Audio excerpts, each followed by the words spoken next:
You want to get mad about retirement? I got something to get you mad about retirement. So I'm sitting on my big fat tush reading a 2021 white paper from the Boston College Center for Retirement Research. And as much as I bash them, I'm a huge fan of the Boston College Center for Retirement Research. They put it all out there, and I just think it's great. However, they're wrong a lot. And this paper is, the premise was, how will the future cohort of retirees learn from the previous cohort of retirees in terms of retirement spending? Oh, look at that. I'm getting, it's a gold summer, man, golden summer. Get my beautiful, beautiful white skin nice and golden. My beautiful, beautiful silvery hair, blonde. How dare I have good genes, which is weird too, because my mom is not blonde. She's very like Italian or Spanish looking. I guess my dad had blonde hair like I did when I was a kid. So I guess I got his with his light green eyes, whereas my brother and sister are very dark. Very Iberian Peninsula looking, kind of like my wife, as a matter of fact. Even though my wife is full Mick, kind of crazy. How dare you say Mick? I can. I'm mostly Irish. We're partly Irish. Anyway, so what they do is they cite research from their own research using the University of Michigan Health Retirement Survey or Study Survey, HRS.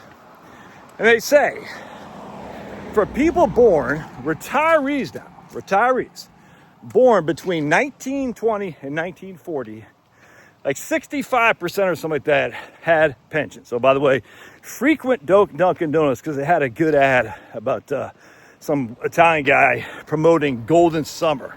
All right, so we want to frequent them. We're saying, hell yeah, Golden Summer. Got good genes, so frequent Dunkin' Donuts. And the funny thing is, a lot of Dunkin' Donuts are owned by Indians. So more power to them, man. You guys got the guts to come over and be entrepreneurs? Hey, man, we want you.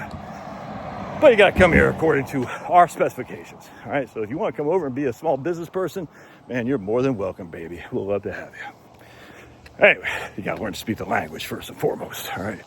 But anyway, and Indians too, because they were colonized by the Brits. How dare you? Don't you know colonization's so evil? Yeah, more of that to come later in a different video. All right, so let's talk about this. So the Center for Retirement Research says if you were born between 1920 and 1940 and you're a retiree, 65% of those retirees had pension income.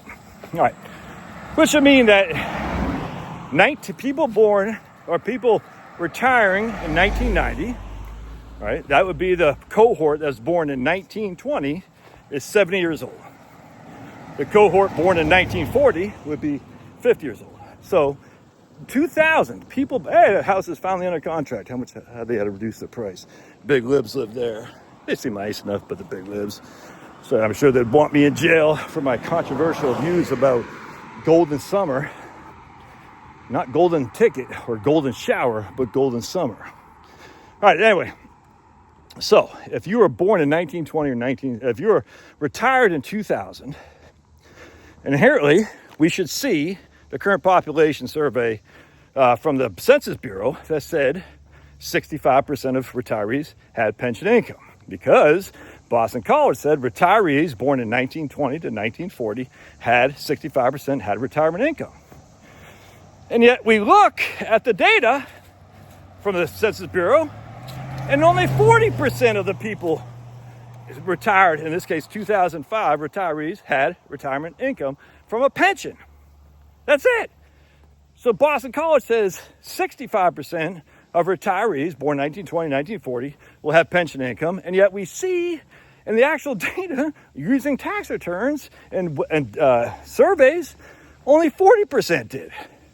I think it was, let's say 30% from private pensions and 12% from government or something like that. Don't quote me on that, but something like that. So Boston College is using a data set that's inherently wrong. They're saying that 2/3 of the population of retirees who were born in 1920 to 1940, who thus would be 2005, would be part of the data set, have pension income, and they don't. They don't. Only 40% did. And even then, if you actually look at the amount of pension income, it wasn't all that in a bag of chips, let me just tell you. So I'm sitting there thinking, what the hell, Boston College? But so they're saying basically the new wave of retirees will not be able to follow the previous wave of retirees because the previous waves, the majority had pension income, which is just not true. It's just not true. In fact, I'd even argue there's more people, I think they're overestimating pension income too. Why? Because one of the questions it asked, this is why the Consumer Population Survey really can't be used much when it comes to retirement income, is they say, hey, from your employer, did you have a regular set of income from a pension plan? And you say, yes. Okay, that's pretty simple because you got a monthly check every month. Then they'll say, from your employer, do you have your employer-sponsored plan? Do you have an unsteady set of it? What did it say? I forgot what the question was, but do you have a steady, from a retirement plan, that's what it was, from a retirement plan, do you have a steady thing of income? That'd be RMDs, pensions, whatnot, or just making monthly distributions on a regular basis. But if you don't have that, you're like, I don't have regular income from my 401k or my IRA, so I'm going to say no. But then other people say, well, there's no question about you have irregular income streams from your 401k or IRA. So other people say, no, I don't have any income streams from my 401k or IRA because it's irregular. But then other people are going to say, well, I guess I got regular streams, even though it's not. And irregular streams is like, hey, I had to take $10,000 to buy a Ducati or something like that. You know what I'm saying? I'm just joking. How much a Ducati costs, I have no clue. Someone just drove by with a fancy schmancy Mercedes, so maybe think of that. So that number from the current population survey probably overstates pension income to begin with. But never mind, we all know it understates IRA distribution income and 401k income too. So it can't be used. But there's no way that the Census Bureau is saying that 65% of retirees in 2005 have pensions, unlike what Center for Retirement Research says. And so I'm like, where did you get this information from? And they cite Health and Retirement Survey. I'm like, that's just not true. You're making stuff up. Very, very frustrating. All right, but part two then, they cite these studies from various economists going back to 1996, I think, 1999, 2005, 2016, that say that retirees are leaving more money when they die, essentially, than they started with. They're not even spending down their money. In fact, not only are they not spending down their money, they're dying with more money. And so they're thinking Boston College. You've been pushing this propaganda, and I don't know why. Either your researchers are that bad, or you just got an agenda from Teresa Jill Deli or whatever her name is, or the New School, or freaking Noam Chomsky, these freaking clowns, these commies. You're pushing an agenda that says people can't retire, even though your own reference point, your own citations that you're using to show how previous generations of retirees or future generations of retirees can't learn from previous generations of retirees because previous generations of retirees had pensions. We know that's not true. Previous generations of retirees also aren't running out of money. In fact, many of them are leaving more than they retire with. And I'm like, but your whole thing with the National Retirement Risk Index is that the vast majority of people, or the high majority of people, won't be able to retire because they're going to run out of money. I'm just like, but where is that data from? When your own reference sources are showing economists after economists up to 2016, not only not running out of money, but dying with more money than they started with. So the National Retirement Risk Index has said for years that the majority, if not vast majority of people, will not be able to retire and maintain their current lifestyle, and i.e. they're going to go broke essentially. And they are using studies that said the exact opposite. Again, they're attributing those studies that you're not going to run out of money because you have a pension, but that's just not true. And it's crazy to me how many people cite the National Retirement Risk Index as proof that your retirement system is broken. And I'm like, their own research says the exact opposite, but they don't say that. Why is this? And we're talking an article that's written in 2021, citing data going back to the mid-90s, mid to late 90s, that say the same thing. Retirees are not running out of money. They're not spending down their assets. And yet, in this alternative universe, Boston College is publishing the National Retirement Risk Index and all kinds of scare articles that retirees won't be able to retire. It's crazy to me.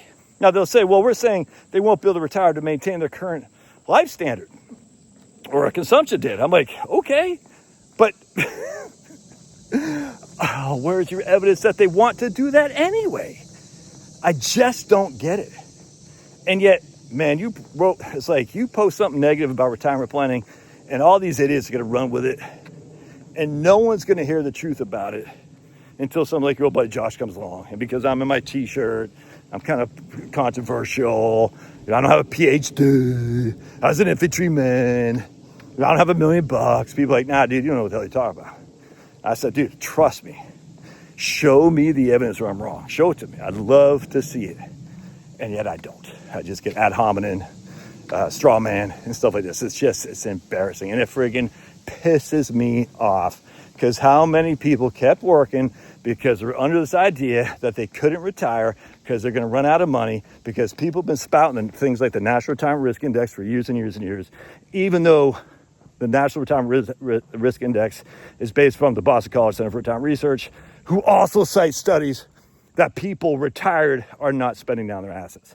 Make that make sense. You can't, because it doesn't make sense. And I think, like I said, either the researchers are bad, the editors are bad who oversee the research, or there's an agenda. I don't know what it is. I would say it's an agenda with Sniffy Joe was in office, because remember, a lot of these guys were being financed by Social Security Administration that became very left-wing. They had to basically say, if you want our money from the Social Security Administration, you are going to write how bad it is for black people in America, how bad it is for trans people in America, how bad it is for this, that, and the other, how white people are freaking they've just had everything handed to them on a silver platter. They just show up and everyone's like, white privilege, here you go, it's $1 million. And then thankfully Trump got rid of that. And all you anti-Trumpers, pound sand, dude, about the Epstein stuff. Yeah, I wish he'd release Epstein stuff, but man, he's got so much he's doing right. Give me a freaking break. It's almost like you're part of the PSYOP. I can't support Trump because Epstein. Okay, all this other stuff he's doing is freaking great. Anyway. All right, love your thoughts. Smash, subscribe if you haven't, and throw some comments in there. Don't be a sucker, but if you disagree, give me the evidence. Ad hominem, look, you can do it, I don't care. It doesn't bother me, it's just idiotic. Straw man, fallacies in terms of appeal to authority. If you're going to appeal to authority, show me the evidence of the authority you're appealing to. Let's see some papers. We'll see you.